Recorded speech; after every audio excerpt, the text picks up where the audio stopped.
운전기사 면에서는 문재인 대통령이 굉장히 좋은 평가를 받고 있는데 최 교수님, 예. 1호차를 운전하는 비서를 기동비서라고 하는데 그렇죠. 이분을 기용하는데도 굉장히 좀 사연이 있는 것 같아요. 그러니까요. 일단 저분이 노 전 대통령의 부인이신 권양숙 여사의 차량을 운전하셨던 분이세요. 예. 그리고 나이도 문재인 대통령 같은 나이시고요. 아. 의원 시절부터 차량 운전을 맡아서 하신 분으로 알려져 있고 예. 호칭 자체를 부를 때 최 선생님 이렇게 호칭을 하십니다. 웬만해서는 문재인 대통령이 일반 나이 어린 분한테도 말을 놓지를 않으세요. 예. 그러니까 보통은 이제 정치인들은 좀 친해지고 그런 말을 막 놓지 않습니까? 근데 웬만해서는 말을 놓지 않고요. 그러니까 양정철 비서관 한참 지난 후에야 사석에서 양 비서관 또는 양비라고 이렇게 불렀지 않습니까? 예. 근데 웬만해서는 뭐 저를 만났을 때 저한테 함부로 말을 내리지 않으시던데 그런 여러 가지 상황들을 보면 그러니까 문재인 대통령이 다른 사람에 대한 배려랄까요? 존중이랄까? 이런 부분들이 결국 말투에서 나오지 않겠습니까? 본인이 실수하지 않으려는 모습인 것 같고 예. 뭐 차량 운전자라고 해서 무슨 요즘 그런 사건 많이 있었잖아요. 이 대선 전에 갑질 사건이라 그래서 뭐 예. 회장들 어린 사람이 나이 많은 운전사를 막 때리기도 하고 폭행하고 욕을 하고 뭐 이런 적도 많지 않았습니까? 제대로 운전 안 한다고 막 때리고. 예. 그런 식의 행동이 있었는데 이제 대통령의 저런 모습이 비교가 되면서 정말 인간성, 인간미가 묻어나는 부분이 아닌가 하는 생각이 들고요. 그만큼 문재인 대통령이 모든 사람에 대한 존중하는 의미를 갖고 있어요.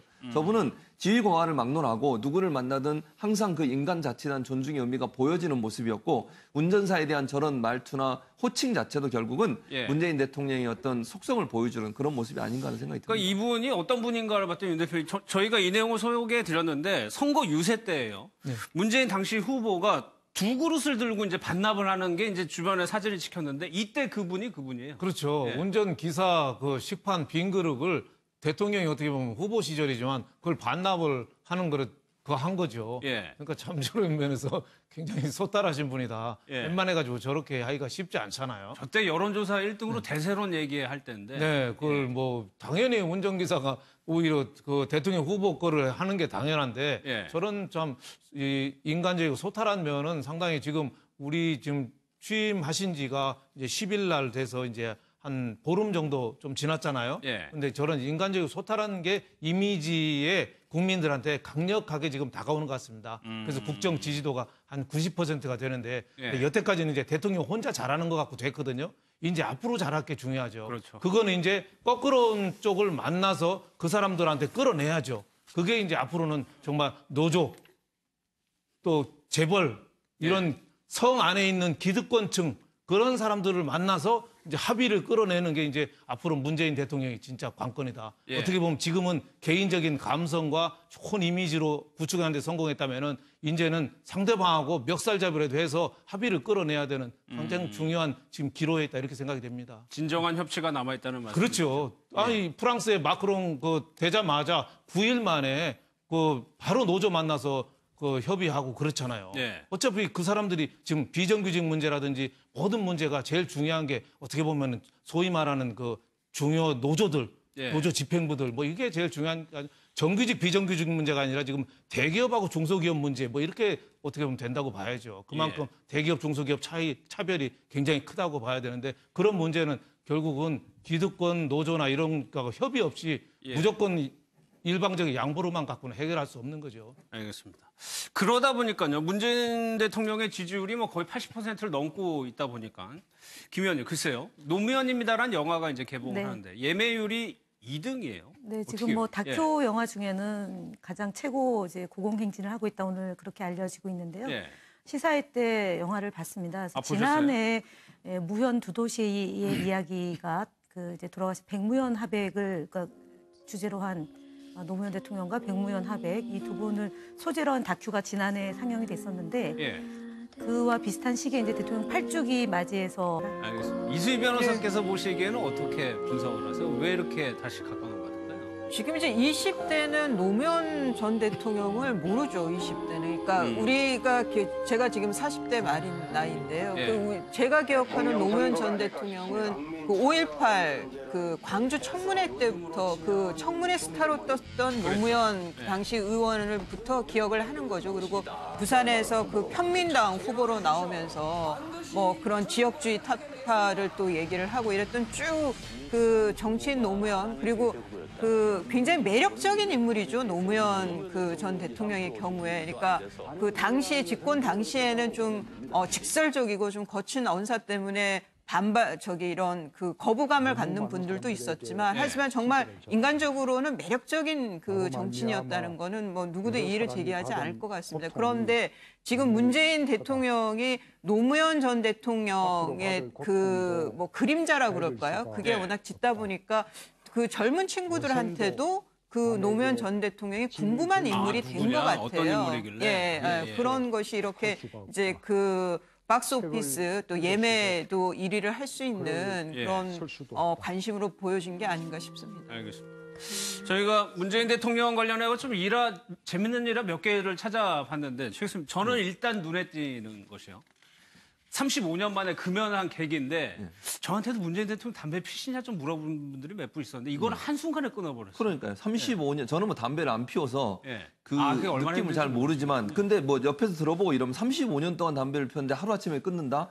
정말 쉽지 않거든요. 뭐 작심 3일이잖아요. 못 견디고 그거 피게 되는데 근데 그 이제 계기 자체가 저는 더 특이했다고 봐요. 저게 그냥 보통 건강 때문에 또는 뭐 가족들 때문에 뭐 여러 반대 때문에 이런데 히말라야에 가셨잖아요, 저분이. 히말라야 가서 산행을 하다 보니 공기가 너무 깨끗한데 그곳에서 담배를 피는 것 자체가 죄를 듣는 느낌이었다. 죄를 짓는 느낌이었다. 이거는 일반적으로 좀 이해는 안 되는데 그만큼 제가 볼 때는 이제 문재인이라는 그 개인이 갖고 있는 성향이라고 저는 생각해요. 그러니까 그게 본인이 생각할 때 원칙이다. 이게 맞다. 이건 잘못된 거다라고 판단하면 아주 단호하게 행동에 옮기는 그런 스타일이 아닌가 하는 생각이 들어요. 그 담배 하나 끊는 것도 본인의 의지가 아니면 사실 힘들잖아요. 그 담배를 35년 동안 피웠던 담배를 끊는다는 건 쉽지 않은데 그것도 히말라야에 가서 자연 환경을 보호하라는 그 가치관과 자신의 생각이 일치됐을 때 그걸 실행에 옮기는 모습을 보면서 문재인 대통령이 겉으로는 좀 부드럽게 보이고 한없이 너그러워 보이지만 원칙에 맞지 않는 일, 또 본인이 원칙으로 세운 일에서는 아주 과감하고 결단력 있게 행동한다는 모습을 볼 수 있어서 저런 행동 하나가 결국은 문재인 대통령이 갖고 있는 그 겉으로는 부드럽지만 안으로는 속으로는 강한 그런 어떤 결단력을 갖고 있는 지도자가 아닌가 하는 부분을 볼 수 있는 일화라고 볼 수 있겠습니다. 김 의원님, 사실 노무현 전 대통령은 끊으려고 했지만 막판에 좀 피셨잖아요. 끝까지 피우시다가 가셨고 또 가신 뒤에도 많은 그 문상객들이 그랬죠. 담배 클라우드 9이었죠. 그때 예. 이제 유시민 전 장관이 그것을 했었는데 어쨌든 뭐 그 말씀하신 것처럼 문재인 대통령의 한 단면을 보여주는 거고요. 또 노무현 대통령은 또 노무현 대통령의 뭐 또 단면을 보여주신 것 같아요. 그렇죠. 네. 예.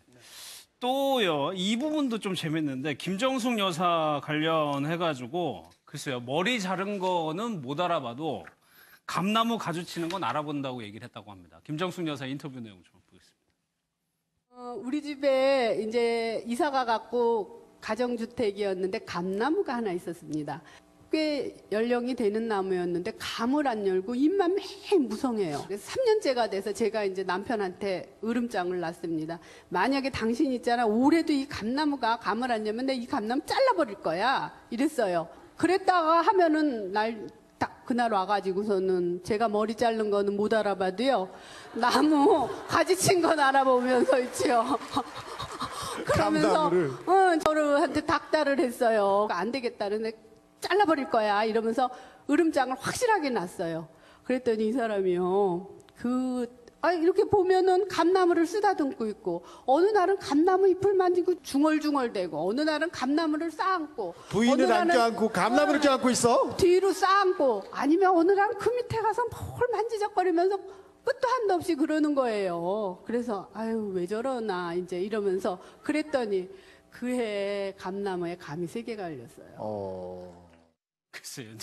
저는 저 얘기 들으면서 김정숙 여사의 말이 무섭긴 무섭나 보다는 생각이 들더라고요. 네, 굉장히 재밌네요. 아주 문재인 대통령이 굉장히 감성적이고 그 감나무를 이 감이 날도록 계속 가지치기도 해주고 계속 감을 또 끌어안았다잖아요, 수시로.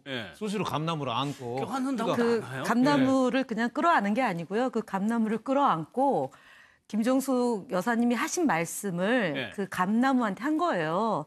그러니까 열매가 안 맺어지면 너를 잘라버린단다. 그러니까 올해는 꼭 그 열매가 열려야 된다. 그러고는 이제 왜 그 식물하고 대화하면 그 식물이 그 뭐 사람의 말을 알아듣는다 그런 이제 얘기들도 있잖아요. 그래서 예. 그렇게 하신 거예요. 그래서 그러면서 이제 사석에서 저 얘기를 진짜 하셨어요.